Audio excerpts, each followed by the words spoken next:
Aleluia. Gênesis 50, verso 15. Estamos juntos? Vendo então os irmãos de José que seu pai já estava morto, disseram: porventura nos odiará José, e certamente nos retribuirá todo o mal que lhe fizemos. Portanto, mandaram dizer a José: teu pai ordenou antes da sua morte, dizendo: assim direis a José: perdoa, rogo-te, a transgressão dos seus irmãos e o seu pecado, porque eles te fizeram mal. Agora, pois, rogamo-te que perdoes a transgressão dos servos de Deus, de seu pai, de teu pai. José chorou quando eles lhe falavam.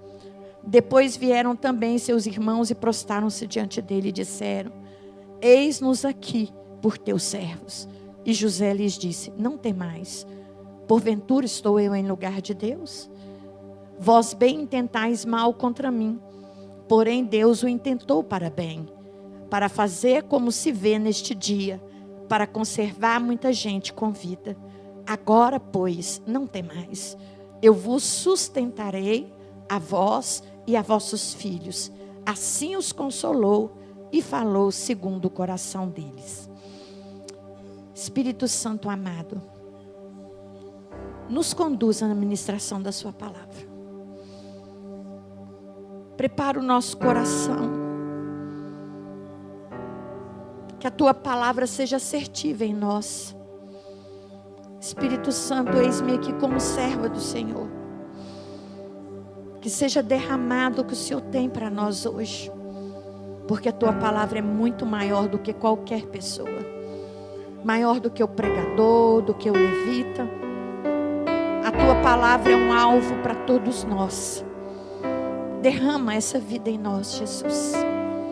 A igreja diga amém. Podemos assentar.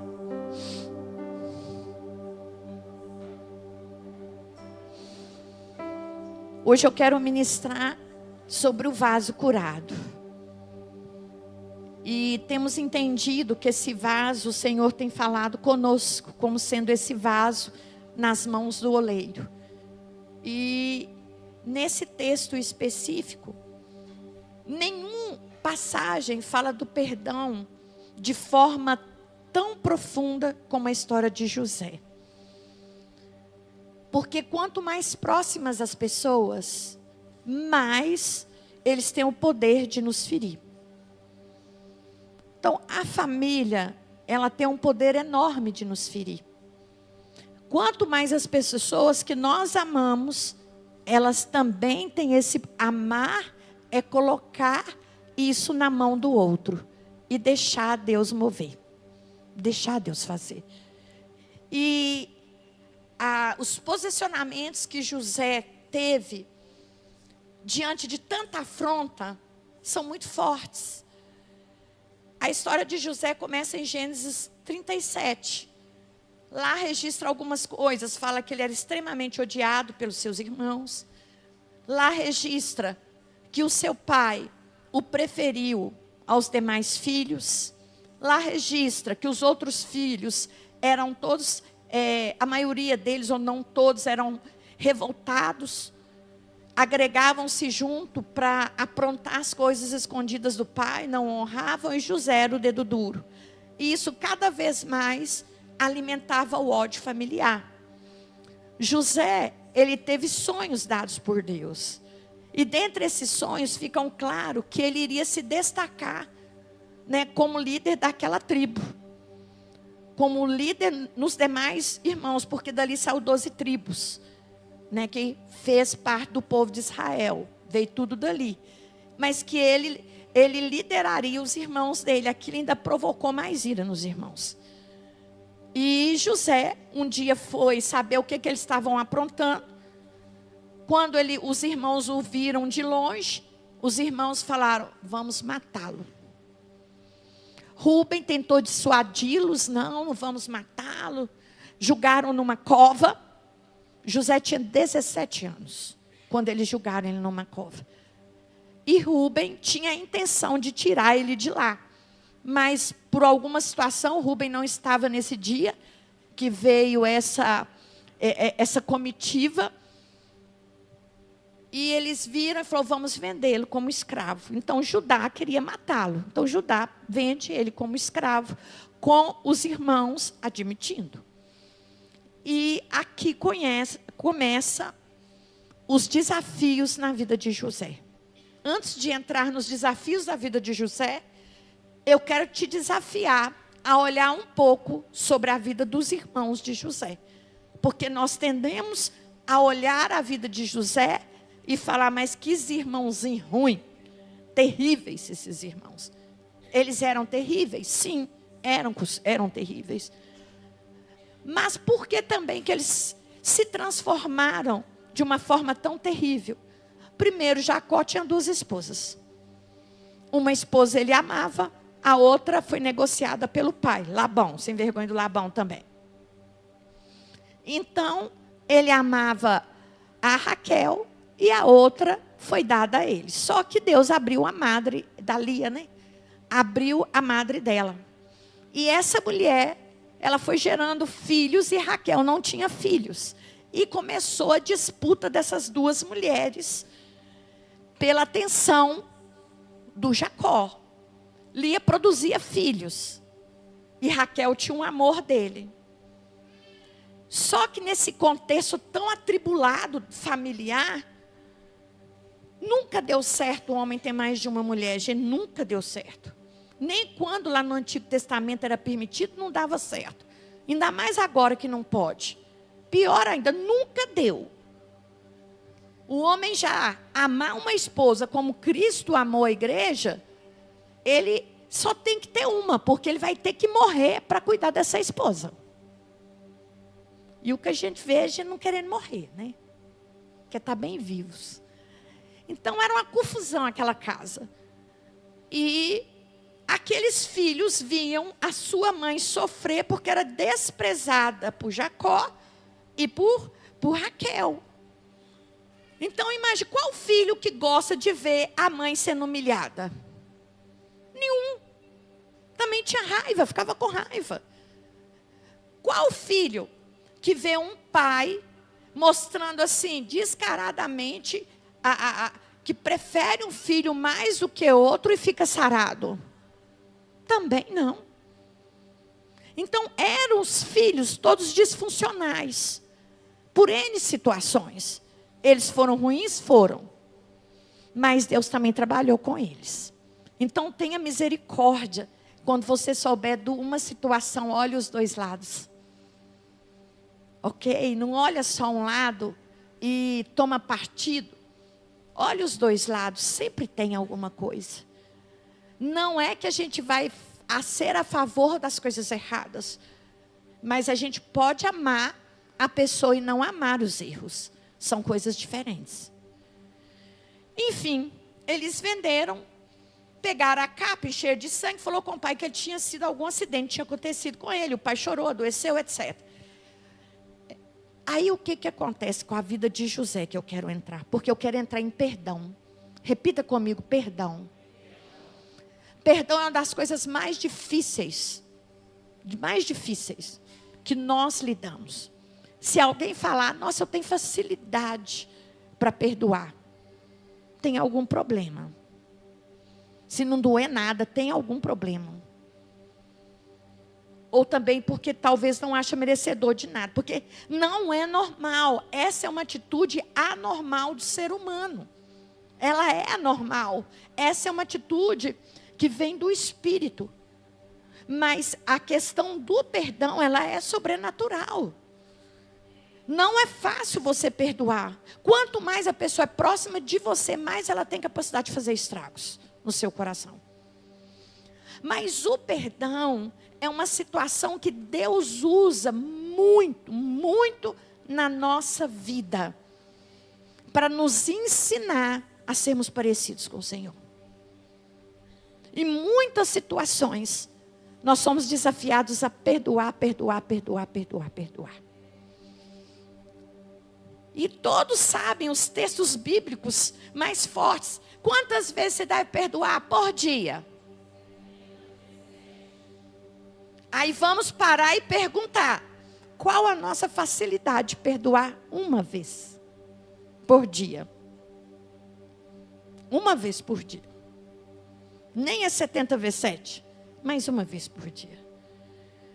Nós precisamos de esclarecimento sobre esse tema, porque o perdão ele não é emocional, não é eu sinto vontade, é eu escolho perdoar, porque a palavra do Senhor não nos dá alternativa de perdoar ou não.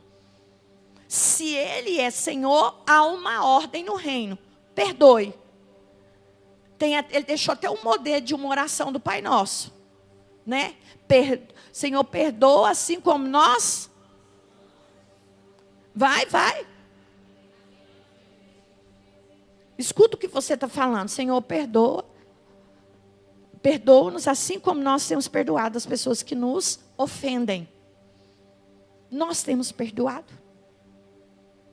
Nós temos perdoado essas pessoas que nos ofendem. Assassinatos, abuso, roubo, calúnia, fofoca, não gostar da gente. Essa rejeição.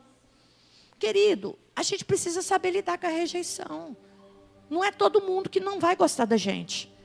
Nem a Bíblia trata o gostar é diferente de amar. Amar é um mandamento bíblico. Você precisa amar a todos. Os que te fazem bem e os que te fazem mal. É um mandamento bíblico. Gostar de uma pessoa, aí entra o seu afeto. O seu bem-estar. Mas o amor te faz desejar o bem para aquela pessoa. Te faz fazer o bem. Te faz não ficar falando mal dos outros. Então, o amar te faz agir como Jesus na vida dessa pessoa. Mas o gostar é você se sentir bem com uma pessoa. Então, às vezes fala assim, a palavra do Senhor fala assim, olha, suporte a fraqueza do seu irmão. Suporte a bobeira na vida do seu irmão. Suporte a ofensa. Suporte as traições. Suporte a calúnia. Suporte ele não ser o que você esperava que ele fosse. O ame. E quando a gente fala a respeito de expectativa a respeito do outro. Todos nós temos expectativa a respeito do outro. Às vezes a gente coloca um outro num lugar que é um sonho interno nosso, mas que não é real. Por que que não é real? Porque nós temos falhas. Não há ninguém capaz de suprir essa perfeição nossa. É só Jesus que pode, através do Espírito. Porque quando você coloca uma pessoa como nunca vai errar com você, você está se colocando numa situação que você vai ser frustrado.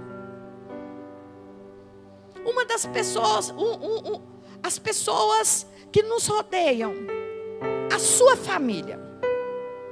Nós podemos dar muito certo com a nossa família, mas ela é perfeita, sim ou não? E você joga ela fora? Por que a gente tem hábito de julgar fora os outros que fazem alguma coisa com a gente? Ah, mas pecou. Ah, mas errou. Ah, mas fez isso. Ah, mas fez aquilo. Graças a Deus eu estou começando a ensinar a igreja.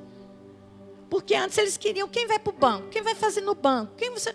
Falou, você virou vigia de banco? Porque se a gente vigiar a nossa própria vida e andar correto diante de Deus, já é um serviço enorme para eu ter que vigiar o outro. O que acontece com o outro, o que não acontece com o outro.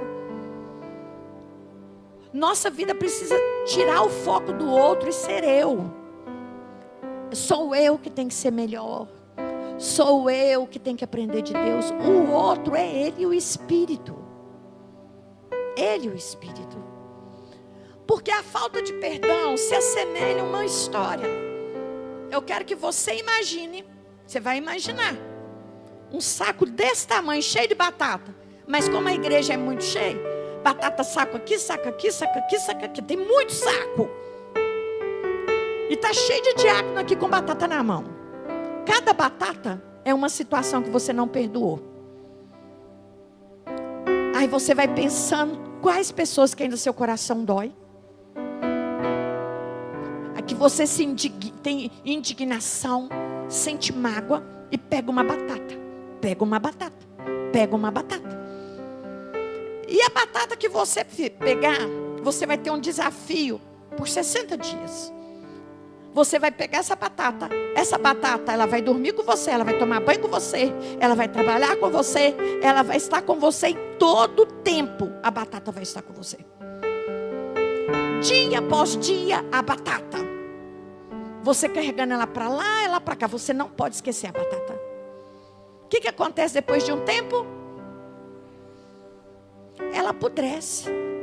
Você no começo, no início você percebe que a batata está começando a cheirar mal. Mas de tanto carregá-la, você acostuma com o cheiro. Você não estranha mais aquele cheiro terrível da batata. Quem percebe? As pessoas ao nosso. O que as pessoas vão fazer? Se afastar. Isso acontece com quem não perdoa. Só que aquele fedor da batata, o mau cheiro da batata, fica dentro do nosso coração com a mágoa e a amargura. Tudo que aquela pessoa vai falar, ela fala com mágoa, ela fala com amargura, ela fala com desconfiança, ela fala com tristeza, com sarcasmo, com raiva. Por quê? Ela está com aquilo no coração. A falta de perdão estraga, não é a vida da pessoa que fez algo contra nós, estraga a nossa vida, porque nos impede de ver a graça, a misericórdia e ter um coração grato. Entenda, aquela pessoa já te infernizou, já te entristeceu, já te derrubou. Se você não largar essa pessoa espiritualmente, ela vai ser o saco de batata podre que você vai carregar a vida toda. Você vai ter uma vida aqui na terra amarga. Amarga. Porque você não vai aprender a ver a beleza. A mágoa tira a beleza. E nós vemos aqui na história de José. Vamos ver a história desse rapaz de 17 anos. Ele foi vendido como escravo. Potifar comprou José, um cara que era livre, ia ser líder da sua família, era abastecido, tinha servos. Aquele homem perde tudo, a roupa do corpo perde tudo. Ele é vendido como escravo. Por quem? Imagina a dor de José. Como que ele lidou com isso?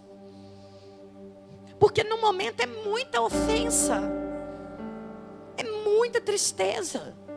As pessoas queriam te defender, são as pessoas que matam os seus sonhos. E isso acontece. As pessoas que se esperavam uma proteção são as pessoas que destroem. José, ele teve um bom relacionamento com seu pai. O seu pai o amava. O seu pai validava a vida de José como sendo um rapaz próspero, bom, corrigia, mas ele sabia que era amado pelo pai e cuidado.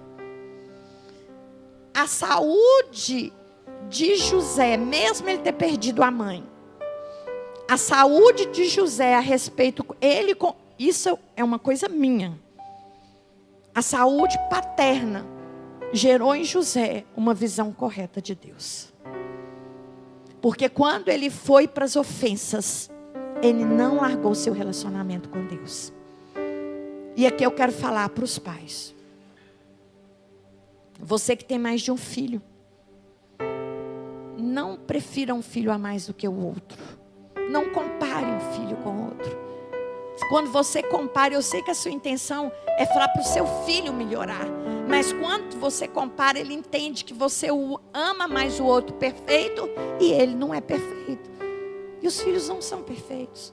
Cada um tem pontos fortes e pontos fracos. Você, pai, valide os seus filhos, principalmente o pai. Porque é bíblico, irmão. Eu estou falando Bíblia, eu não estou falando o que a Grécia acha. Eu estou falando o que a Bíblia fala. Os pais são responsáveis pela formação emocional e identidade dos filhos. O filho homem precisa ser validado pelo pai. A filha mulher precisa ser validada pelo pai. O pai, ele mostra Deus Pai para os filhos. A mãe mostra o Espírito Santo, a questão do vínculo, a questão do ensinar, do ajuntar, dos relacionamentos. Mãe fala de relacionamentos. Pai fala de limite, de direção, de alvo. Eu quero falar para você, homem, que você é tão importante. É tão importante. Na sua casa. Porque na sua casa é você que traz vida dentro da sua casa. Não sou eu que trago na minha. É o meu esposo. A mulher não pode ser a geradora da casa. O gerador da casa é o homem. O supridor da casa é o homem. E é bíblico porque a palavra de Deus fala: o homem ame a esposa como Cristo. Ele amou tanto que fez o que por ela? Ele amou tanto que ele falava dela todos os ensinando uma igreja. Como você tem investido dentro da sua casa? Você é homem. O seu modelo de leitura bíblica é ali que vai reinar na sua casa. O seu modelo de oração, o seu modelo de justiça nas finanças, de verdade. Você, mulher, a palavra de Deus fala que a mulher deve amar que a mulher deve honrar o... Você já viu que a mulher gosta de ficar ouvindo o homem: eu te amo, eu te amo, eu te amo. E gosta que ele também age como ama. Mas o homem, é raro, tudo tem exceção na vida. O homem, ele gosta de ser o quê? Honrado. Você, mulher, honrar o homem. Você ter prazer de preparar uma mesa para sua família. Você não falar mal do seu marido para os outros. Que você ora e depois fala mal deles. Então é você honrá-lo dentro de casa. É cuidar dele. Porque quando o lar é uma das formas de relacionamento que Deus fala sobre também. A noiva e o noivo. Então fala sobre família. O lar. O homem que você casou, a mulher que você casou, são aqueles que vão perceber os seus erros. Sabe por quê? Dentro de casa você tem pai e mãe. O que os pais fazem? O que os pais fazem com os filhos? Corrige, mas a gente corrigir ele o quê? Cuida. Mas tem umas ruindades nos filhos, que mesmo a gente corrigindo, tem uns que não coopera. Sapato esparramado, roupa esparramada. Lava vasilha, vai lavar daqui 30 horas. Aquilo taia o sangue dos pais. Faz isso, taia o sangue. Aquela morosidade às vezes está lá no joguinho. E o pai e a mãe faz isso, faz aquilo. E naquela preguiça. Os pais vão suportando, porque eles são. Mas quando você casa, você não casa com seu pai ou com sua mãe. Você casa com um homem que deveria ser um homem de Deus e casa com uma mulher que deveria ser uma mulher de... Os dois com responsabilidade numa constituição de família. Ah, mas eu trabalho o dia todo, eu não posso fazer nada. Sua esposa aguentou os meninos o dia inteiro. Casa é um serviço que você faz e parece que ninguém vê. Porque chega lá, não tem um copo sujo. De repente tem o quê? E todo mundo fala assim: não, está tudo bem, tudo bem. Não, não está tudo bem. Você pode ter trabalhado o dia todo, mas você pode, por amor à sua esposa, ajudá-la. Não precisa fazer tudo. Você, mulher, preparar uma mesa para esse marido. Quando ele chegar, isso é honrar. Eu estou falando de situações que geram adoecimento nas famílias e falta de perdão. Vocês vão perguntar: o que tem a pregação com que a senhora está falando? Eu estou falando com o dia a dia normal de vocês. Que vai causando mal-estar e de repente o trem não está bom. Não está bom. São coisas, divórcios acontecem, não são por grandes coisas, são pequenas coisas. a maioria deles. Esse modelo de honrar, de arrumar a roupa do seu marido, não deixar ela amassagada, bate a roupa na máquina e deixa a roupa lá, quando sai parece não sei nem o que, foi de papel amassada, nem dá para vestir, aí o homem sai tudo amarrotado. Isso não é honrar, não é honrar. Mas ele tem mão, ele vai e tira. Não é assim que a gente gosta de falar? Não está certo. A mulher foi feita para edificar a casa, para cuidar da casa. Eu sou dona de casa, eu lavo roupa, eu passo roupa, eu arrumo casa, eu faço tudo de casa. Porque às vezes vocês olham e falam assim, não deve fazer nada. Faço tudo de casa. Igualzinho vocês. Mas ter prazer nas coisas. Para que esse adoecimento não aconteça e o coração endureça. Porque o coração duro é impedimento do fluir de Deus, porque não tem perdão. Às vezes fala as coisas um com o outro, com o filho. Você não presta para nada, você não serve para nada. Isso não é validação, isso é destruição. Nós precisamos das pequenas coisas nos converter. Não é no muito, é no pouco. Que na verdade é muito quando se fala dentro da nossa casa. Às vezes, a pregação da palavra, ela tem que ser substituída pelo testemunho da palavra dentro de casa. Às vezes você não vai falar uma palavra, mas você vai viver a palavra. Porque tem gente que fala, os filhos têm o maior asco. Vão caminhar, vão fluir. José foi lançado, só que José ele tinha essa intimidade. Gente que tem uma experiência marcante de um novo nascimento. E é perseverante no aprendizado da palavra. Que é perseverante na crucificação da carne. Esse crente pode ser colocado em qualquer lugar que ele vai iluminar. Porque não tem a ver com as pessoas. Tem a ver com quem ele é em Cristo. Tem a ver com o seu relacionamento com o Espírito Santo. Quando ninguém vê, não tem a ver com os outros. E José brilhou. Ele foi colocado como gerente. Potifar tinha uma esposa. Esposa de egípcio era mulherão. Não era mulherzinha acabadinha. Era um mulherão. Bonitona. Uma patifona. E a patifona queria José porque queria. E José escorregava e aquela mulher foi ficando irada. E aquela mulher possessa da Gesa junto com ela. E aquela mulher arma um laço. Um dia para José. Gente, José, escravo, judiado, fragilizado. Aquela mulher arma um leite cheiroso. E aquela mulher boa, aquela mulher bonita. Ele fala, não. Ela arranca a roupa dele, ele sai correndo. Eu quero te falar.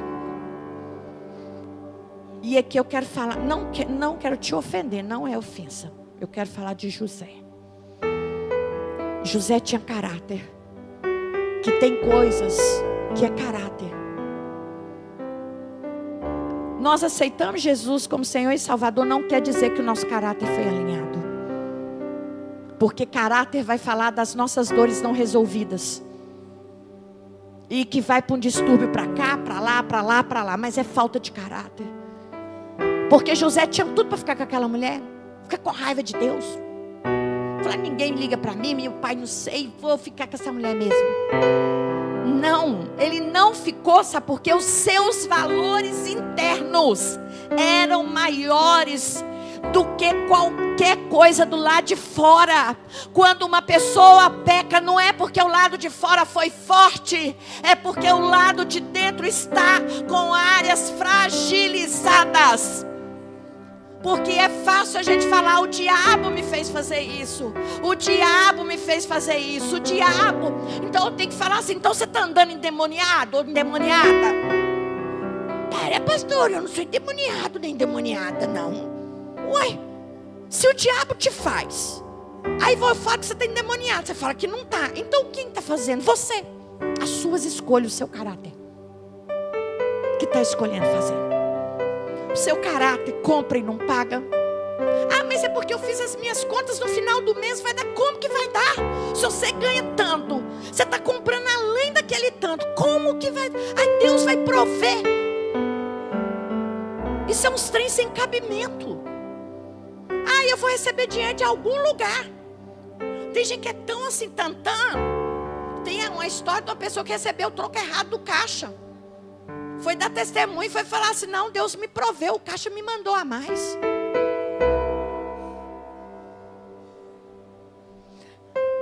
A religiosidade é tão grande que fica acima do que ter caráter. Isso é religiosidade. Deus me proveu. Como assim? Deus te proveu. No final do dia o caixa vai prestar contas. O caixa, você sabe que te deu. Você está roubando aquela pessoa que errou. É umas coisas assim. Nós precisamos brilhar, iluminar com coisas corretas o nosso caráter. Questão de demônio é coisa de 20%, 80% são escolhas que nós fazemos porque a nossa carne deseja. Isso se chama concupiscência da carne. Quer porque quer. Porque senão para a pessoa estar endemoniada, o endemoniado primeiro não lembra de nada. A pessoa está lembrando de tudo, como é que foi. Pode ter forças potencializando aquilo? Pode. Mas por que potencializou? Porque quando surgiu, você não cortou pela...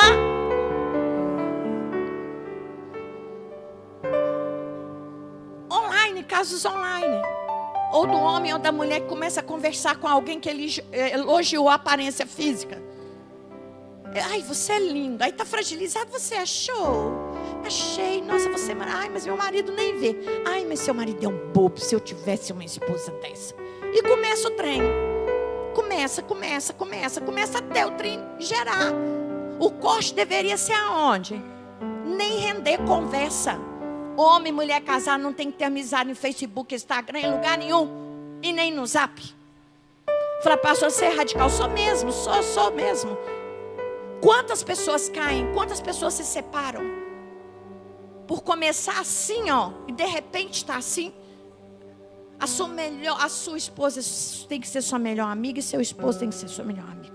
Se eles têm algum problema, acha pastor, a pastora e vai ajudando vocês aí a caminhar. Mas gente, para ficar afagando o nosso ego.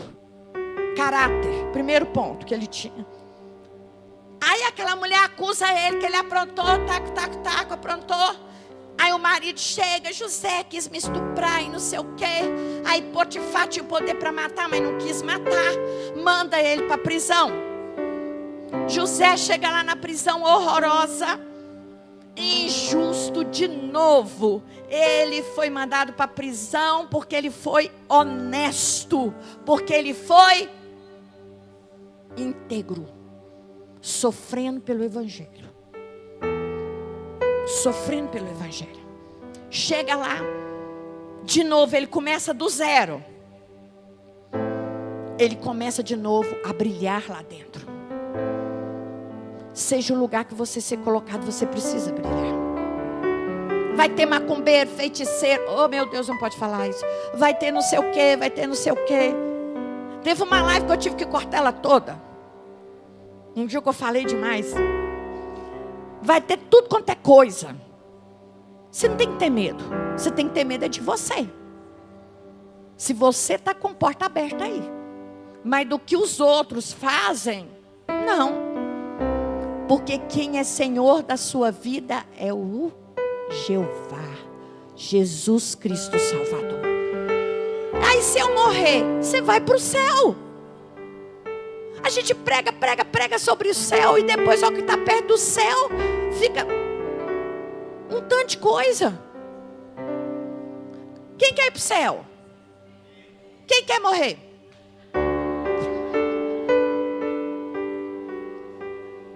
esse é outro assunto. É outro. A gente tem que ver diferente. Nos treinar para isso. Mas aí ele vai para aquele lugar, ele brilha, as chaves da cadeia é entregue para ele. Desce o padeiro e o copeiro, porque alguém denunciou para o rei, porque eles iam trair o rei. Isso aí está tudo em Gênesis 37 até os 50. Que ia trair, e aí ele falou, quem vai matar? Aí os dois tiveram sonho. José interpreta, fala, padeiro, copeiro, vai voltar. Quando você voltar, você se lembra de mim. Tá. Isso passou 2 a 3 anos. Ninguém lembrou dele. Imagina, gente, ninguém lembrou dele. Não lembrou. Aí você fala, que maldito. Ele não lembrou, ingrato, não lembrou, não fez isso e não fez aquilo. Aí a gente esquece. Quem é Senhor da nossa vida? Deus. O que vem é permissão de... Mesmo que doa, o Senhor vai nos ensinar coisas. Mas ele ficou, aí lembrou dele. Aí ele fez a interpretação dos sonhos. Ele foi colocado sobre o segundo homem, o governo do Egito. E ele fez montantes de alimento e tá.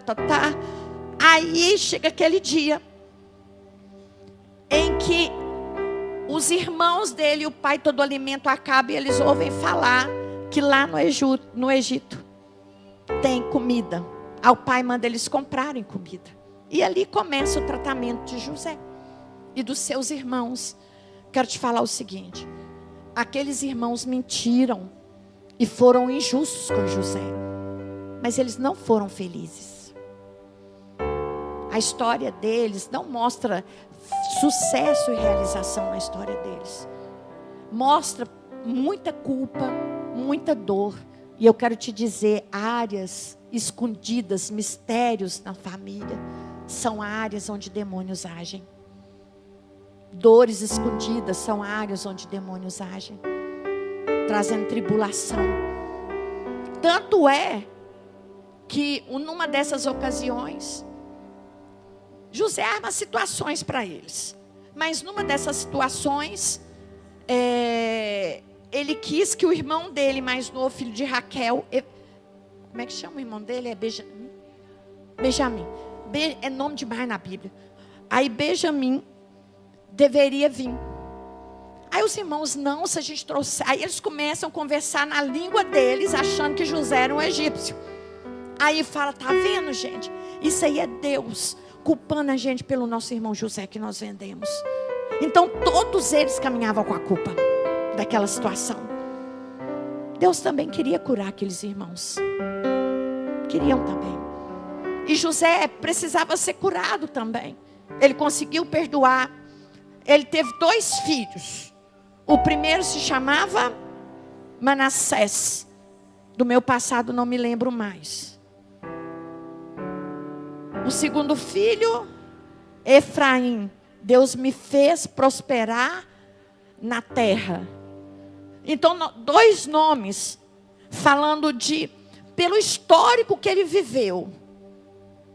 Ele conseguiu sair daquela destruição. E olhava para os filhos. Deus me fez esquecer.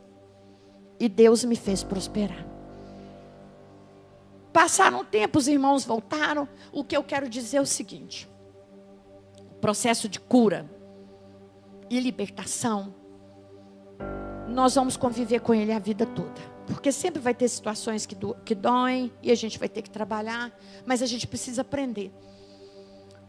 José, ele conseguiu sair das situações que prendiam as dores. Mas ele precisava ainda ser totalmente curado. Você já viu situação que você acha, não me importo mais com isso? Você já viu isso? Nós já atendemos muitas pessoas que quando a gente começa a trabalhar com a questão da figura de autoridade, com os pais, eles contam a história friamente, aconteceu assim, assim, assim. Mas quando a gente entra no processo de cura, a pessoa desaba, grita, se contorce, chora. E depois, quando termina aquilo tudo, falou, eu não sabia que eu sentia tantas dores a esse respeito ainda. Às vezes nem a gente tem noção das coisas que nós temos aqui. O Salmo 139, verso 23 e 24. Sonda-me, ó Deus. Sonda-me, vê o que há nos meus pensamentos, no meu sentimento. O que tiver de caminho ruim. Então, ele pede um sondar. O que é uma sonda? Uma sonda, você leva uma sonda para lugares, ela é fininha, às vezes é no corpo, às vezes na própria terra. Ela na terra é um lugar que vai sondando aonde que acha um solo firme. Sondar é entrar em profundezas, é entrar em lugares escondidos, em lugares estreitos. Então, quando ele fala, sonda-me, se há em mim algum caminho mau. Ele está falando, entra nos meus lugares estreitos, nos meus lugares de dores, nos meus lugares. E o que está escondido, traz à tona. Traz à tona para eu resolver e ser uma pessoa livre. Quanto mais curado, mais livre as pessoas são. Mais livre elas são. E José, ele completou esse processo todo. O dia que se reuniu ele e os seus irmãos e Benjamim do lado dele. Aí os irmãos não o reconheceram. Aí ele vai limpa e fala, sou eu, José, o irmão. Os irmãos com medo. E fala que José chorou. Que o palácio inteiro escutou. Por que ele chorou se ele tinha esquecido tudo? Porque tinham lugares da dor que ainda ele não tinha ido. E que Deus tirou. Ele teve o poder quando ele foi nomeado governador. De pegar Potifar e falar com ele assim, você não é mais cargo de confiança. Você é um réu soldado. E você, Patifona, morre. Ele não fez. Não fez isso. Quem perdoa os irmãos está pronto para perdoar Potifar, Potifona, Patifona. Quem é? Quem consegue perdoar a família, consegue perdoar todo mundo. Consegue ser liberto mesmo que doa. Vai doer, chora, mas depois perdoa. Hora que passa. Crédito de injustiça. Nós temos que acertar os créditos de injustiça a respeito das outras pessoas. Às vezes eu quero acertar minhas finanças, mas eu tenho crédito de injustiça com outras pessoas. O perdão, ele vai envolver esse liberar total. Aí morre o pai de José, que ele levou todo mundo para lá. Aí os irmãos falaram, agora ele mata a gente. Agora ele destrói a gente. Aí eles foram, lembra, o teu pai falou para você não tratar a gente mal e tal. José vira para eles e fala assim, olha, eu sou Deus? Perdão é fé na justiça de Deus. Eu sou Deus para fazer alguma coisa? Aí, e fala assim, olha, eu vou cuidar de vocês, vou cuidar dos seus filhos, vou prover vocês. Eu não vou pagar o mal com o mal. Ele tinha chance, gente, de humilhar eles, acabar com a raça deles. Aí, por isso que eu falo, é uma história profunda de perdão. Porque a nossa intenção seria destruir, humilhar, bater palma, que deu ruim. Porque aí a gente vai entender a questão do perdão, ela está diretamente ligada a padrões de orgulho que a gente tem.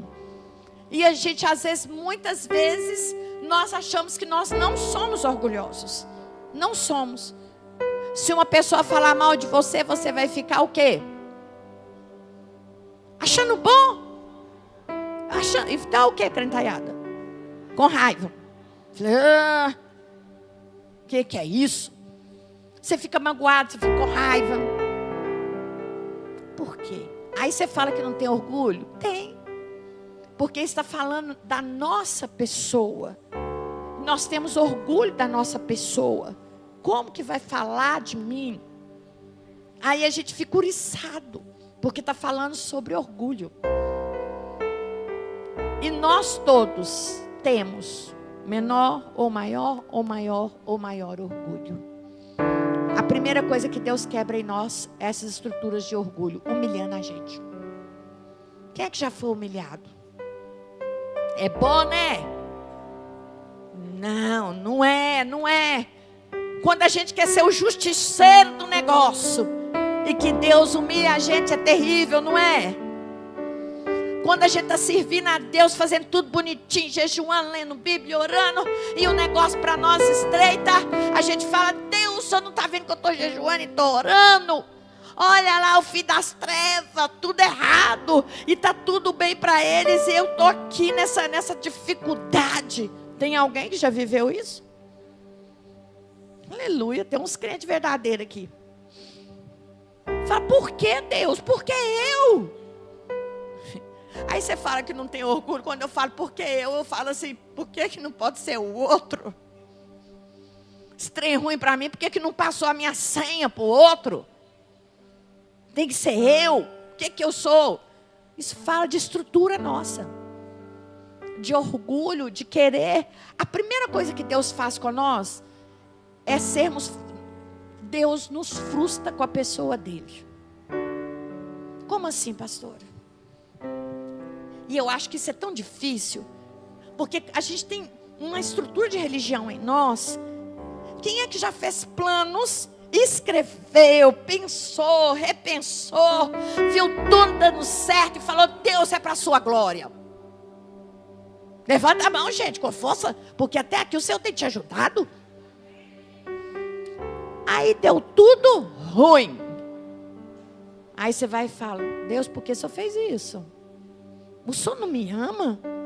Olha aqui, eu ia fazer tudo com o meu coração, porque eu sou uma boa pessoa. Aí aquela família aqui, e eu aqui, passando essa vergonha. Os outros perguntando: aonde que está o meu Deus? E eu andando, tentando andar certo.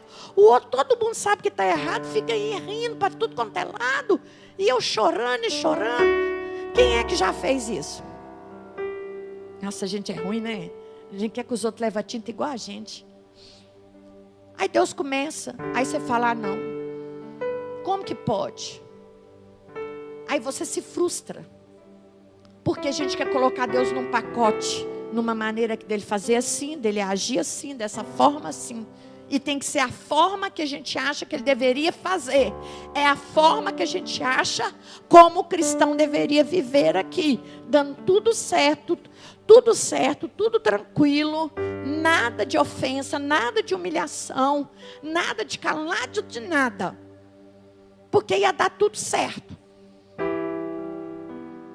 Deus não se importa com esse critério evangeliquez de dar tudo errado.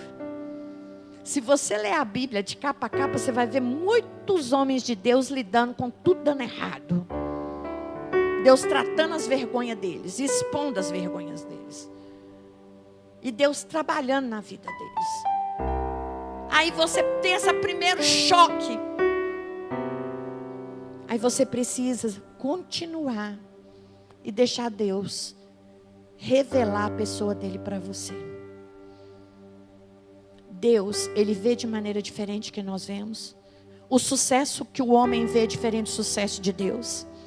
Estevão estava sendo apedrejado, humilhado, diante dos homens, mas diante dos céus. Fala que ele viu o céu aberto e Jesus em pé, olhando para ele. Olha para você ver, ele olhou na direção certa, ele viu o sobrenatural. Ele não olhou as pessoas, ele até falou, e ele teve força para fazer umas orações que eu fico pensando: Senhor, perdoa, eles não sabem o que fazem. Vê lá, a minha vontade na carne era juntar as pedradas e acertar o oi, desce tudo. Eu falei: você tacou em mim, agora acerte seu oi. Olha para você ver a nossa tendência. E a gente quer ainda dar que a gente não é vaidoso, não é orgulhoso. Aí você começa a entender, não é o que você quer, é o que ele quer. E o que ele quer é sempre bom. Mesmo que a gente chore, é sempre bom. Isso. Aí a gente canta aquela música, e é certo. Se ele fizer, ele é Deus. Se ele não fizer, ele continua sendo. E é isso aí, igreja. Ele continua sendo Deus. Nós vivemos num mundo de injustiça. E cada vez as injustiças têm se agravado. Mas o nosso olhar não está na terra, está no Senhor. Está no Senhor. Perdoe as pessoas que te fizeram mal. Solta essas batatas. Porque essas batatas, elas são as correntes que te prendem ao passado. Aí você olha para o passado e fala: nossa, aonde que eu me perdi? Nossa, eu poderia... Aí se você vê a história do outro, começou com você, o outro está lá e você se parou e o outro está lá, caminhando, correndo. Mas por quê? Não é porque as coisas ruins aconteceram só com você. Às vezes nós não sabemos lidar com as coisas ruins em perdão. Em perdão. Vasos curados são vasos tremendamente perdoadores. Quanto mais alto for o lugar que Deus for te colocar, mais você vai ser treinado na prática do perdão. Mais você vai ser treinado nas lutas. Até você aprender a ter um olhar alinhado e um coração alinhado com o Senhor. Aprende rápido, que dói menos. Quanto mais a gente lutar, mais a gente leva. Então às vezes Deus, eu quero ser usado pelo Senhor tremendamente. Eu quero.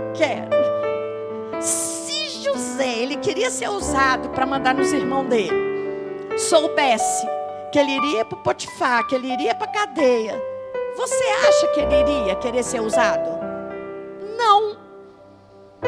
A sua história ou a minha história, eu sabendo o que ia acontecer, eu ia falar: não, eu quero assim mesmo. Não, sabe por quê? O amor, ele cresce à medida que você vence as lutas, vence as dores e experimenta esse amor curador derramado pelo Espírito no nosso coração.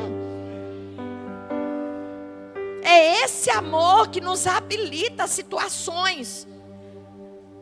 E eu quero te falar, nós vencemos a luta de ontem, vai ter a luta depois da manhã, vai ter a luta do ano que vem, a luta... Sempre a gente vai viver nesse ponto. Então, é andar e focar em Jesus. Tudo que vem dele é bom. Tudo que vem dele é bom. Perdoe.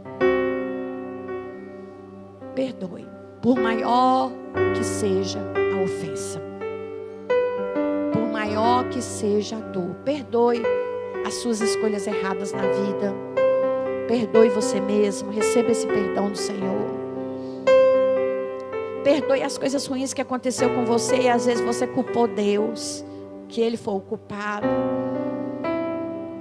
Nós vivemos num mundo caído. No mundo caído nós vamos experimentar muitas coisas. Mas isso não quer dizer que Ele não nos ama. Ele nos ama. E quando... No começo da ministração, em que veio meu coração, uma igreja que faz declarações, libera decretos, é uma igreja experimentada. O que é uma igreja experimentada? Que venceu a dor. A primeiro ponto é vencer as nossas dores. Para eu andar no caminho de dor do outro, eu preciso vencer as minhas. Como que eu vou andar na dor do outro se eu nem venci as minhas? Eu estou parado nas minhas dores. O Espírito Santo é um poder dínamos. Ele é potente em nós para nos fortalecer a vencer todas as coisas. E quando fala todas as coisas, principalmente a nossa mente, o nosso coração.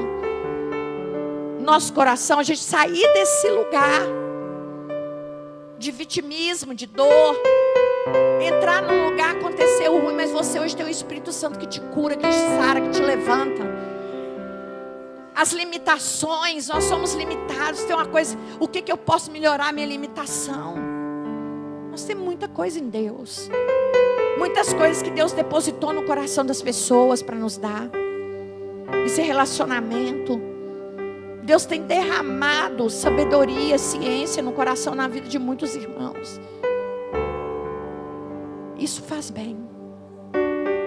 Faz bem. Coloque a mão em direção ao seu coração. Vamos orar a esse respeito. Oh, amado Espírito, o Senhor sabe tudo sobre nós. O Senhor sabe das nossas dores. O Senhor sabe das ofensas, daquelas coisas que a gente mandou lá para o fundo da nossa memória, para a gente não lidar com isso. Mas nessa noite, Espírito Santo, fortalece a tua igreja para lidar com as coisas. Não olhar para o homem, o que ele acha ou deixa de achar, mas olhar para as suas dores e resolvê-las em Cristo. Resolvê-las pelo poder do Evangelho, pelo poder da cruz, pelo poder do Espírito jorrando dentro de nós.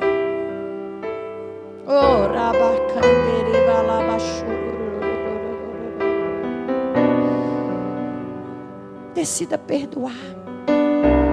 Perdoa quem te fez mal. Perdoa quem te magoou.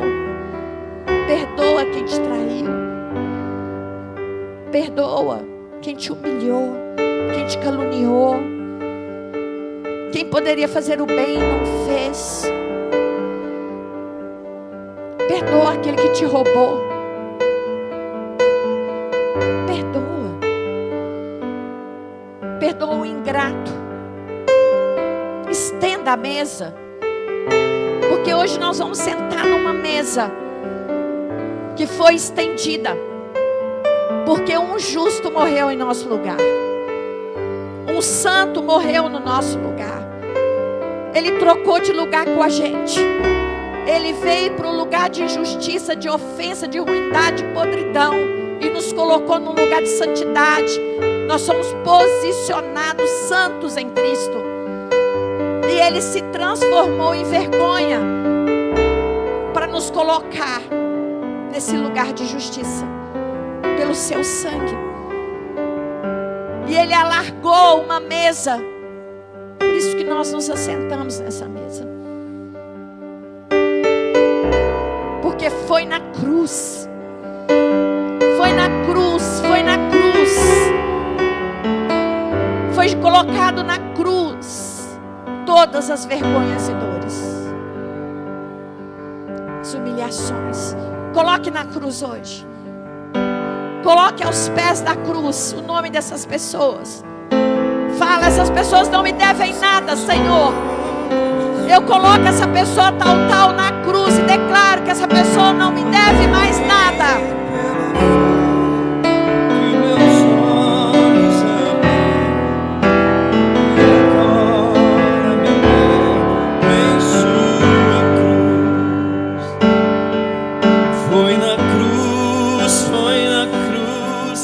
Onde um dia eu vi meus pecados castigando em Jesus. Foi ali pela fé que meus olhos abriu, e agora me alegro em sua cruz.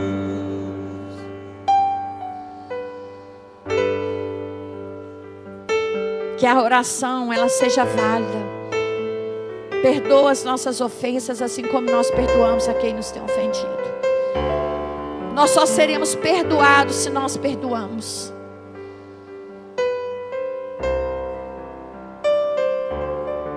A vida não me deve nada. Meus pais não me devem nada. Meu esposo não me deve nada. Meu filho não me deve nada. A vida não me deve nada. Porque eu tenho o Espírito para florir a minha caminhada. Eu tenho o Espírito para iluminar a minha caminhada.